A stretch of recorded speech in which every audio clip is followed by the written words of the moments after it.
কিন্তু বিশ্বাস করুন বর্তমান পৃথিবী দুই ভাগে বিভক্ত। 51,01,05,000 বর্গ কিলোমিটারের এই সুবিশাল পৃথিবী বর্তমানে পুরোপুরি দুটো অংশে বিভক্ত। একদিকে ইসলাম আর একদিকে ইসলাম বিরোধী শক্তি। এই দুটো জায়গা আপনাকে মাথায় রাখতে হবে, নচেত আপনি দেখুন তাদের জাত আলাদা, ধর্ম আলাদা, গোত্র আলাদা, বর্ণ আলাদা, সব কিছু আলাদা।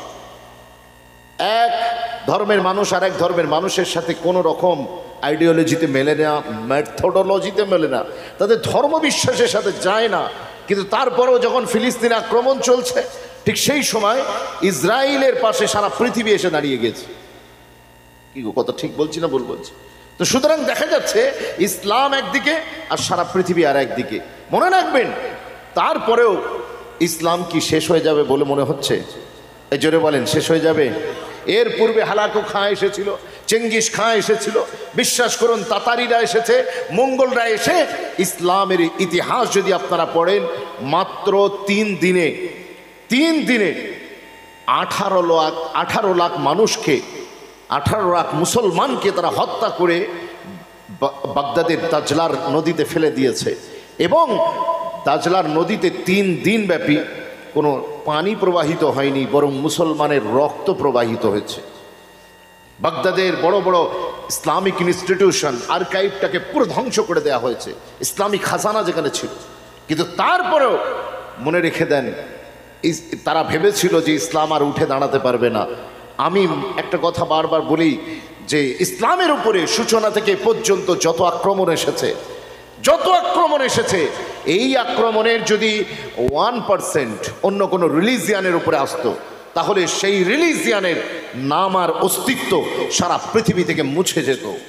কিন্তু বিশ্বাস করুন ইসলাম এমন একটা রিলিজিয়ান, এটা কোনো মলি সাহেবের রিলিজিয়ান নয়, এটা কোনো পীর সাহেবের নয়, এটা আমির সাহেবের ধর্ম নয়, এটা কোনো মাওলানা ধর্ম নয়।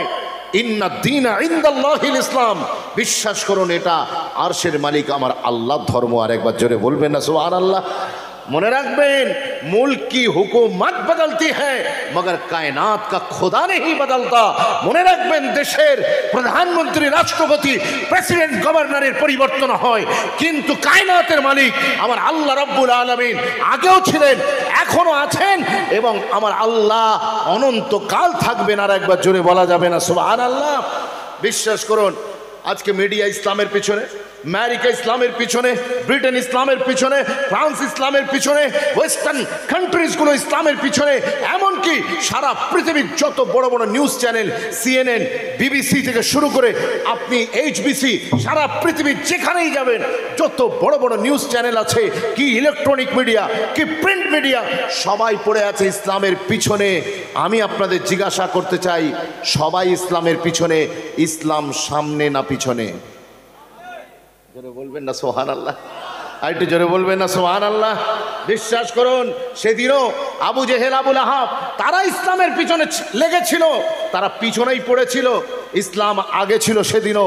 আজও আবু জেহেলের, আবু লাহাবের কিছু নাজায়েজ আওলাদ অ্যারাউন্ড দ্য ওয়ার্ল্ড, সারা পৃথিবীর দৃষ্টিভঙ্গিতে তারা লেগে আছে ইসরায়েলের মতো, আমেরিকার মতো কান্ট্রিগুলো ইসলামের বিরুদ্ধে কাজ করে যাচ্ছে দিনরাত। মনে রেখে দেন তারা ইসলামের বিপক্ষে যেভাবে কাজ করছে তারা ভাবছে ইসলামকে পিছনে ফেলে দেবে। যেহেতু তারা ইসলামের পিছনে পড়েছে আল্লাহ তাদেরকে এখনো পিছনে রেখে দিয়েছে। আর এই ভারতবর্ষের সরজমিনে এখানেও ইসলামের পিছনে পড়েছে কিছু লোক। কখনো বাবরিকে নিয়ে নিচ্ছে, কখনো জ্ঞানব্যাপীর উপর আক্রমণ চলছে, কখনো তাজমহলকে তেজমহল বলে সেটাকে একটা নতুনভাবে রূপ দেবার পরিকল্পনা করছে।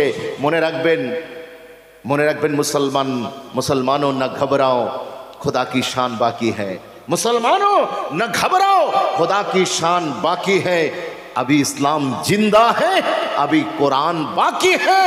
ये काफिर क्या समझते हैं, अभी तो करबला के आखिरी मैदान बाकी है। जोरे बोलুন না। বিশ্বাস করুন আপনি আমাদের সাথে লড়াই করে পেরে উঠবেন, কিন্তু ইসলামের সাথে লড়াই করে পেরে উঠতে পারবেন না। আপনি মুসলমানকে আক্রমণ করে শেষ করে দিতে পারবেন, কিন্তু ইসলামের উপরে আক্রমণ করে ইসলামকে দাবানো যাবে না। কারণ ইসলামটা মুসলমান এরা ঠিকা নিয়ে বসে নেই। ইসলামকে যিনি উরুজ দান করেন তিনি অন্য কেউ নন, তিনি হলেন আরশের মালিক আমার আল্লাহ। আর একবার জোরে বলবেন না সুবহানাল্লাহ।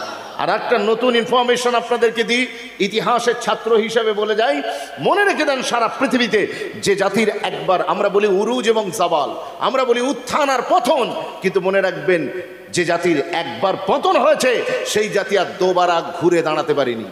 সারা পৃথিবীতে দোবারা ঘুরে দাঁড়াতে পারেনি। আপনি সারা পৃথিবীর ঐতিহাসিক মানচিত্রের দিকে তাকান, হিস্টোরিক্যাল আপনি অ্যানালাইসিস করুন, দেখবেন কোনো জাতি যদি একবার পতন ঘটে যায় সেই জাতি দ্বিতীয়বার আর ময়দানে দাঁড়াতে পারে না। কিন্তু একমাত্র মুসলমান এমন একটা জাতি, এরা পতনও হয়েছে, আবার উরুজ পেয়েছে, আবারও পতন হয়েছে, আবারও তারা বিশ্বের সেরা শীর্ষস্থানী ময়দানে গিয়েছে। আর একবার জোরে বলবেন না সুবহানাল্লাহ। এর কারণ কি? এটা আমাদের কারণে নয়, আমরা যার সাথে লেগে আছি, যে রিলিজিয়নের সাথে লেগে আছি, সেই ইসলামের খাতিরে আল্লাহ মুসলমানদেরকে উরুজ দেন, আর ইসলাম ছেড়ে দিলে আল্লাহ মুসলমানদেরকে জাওয়াল পাজির করে দেন, বিশ্বাস করুন। সুতরাং মুসলমান আজকে যারা এসেছি সেই ইসলামের দামান ধরার জন্য এসেছি। আজকে এই মাদ্রাসা আমাদেরকে সেই দার্সি দিচ্ছে, সেই টিচিং এবং সেই এডুকেশন এই মাদ্রাসা আমাদেরকে দেয়।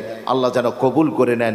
আমি আলোচনা রাখবো, তার আগে আপনাদের সকলকে একটু বলি মোহাব্বতে একটু দরুদ শরীফ, আল্লাহুম্মা সাল্লি আলা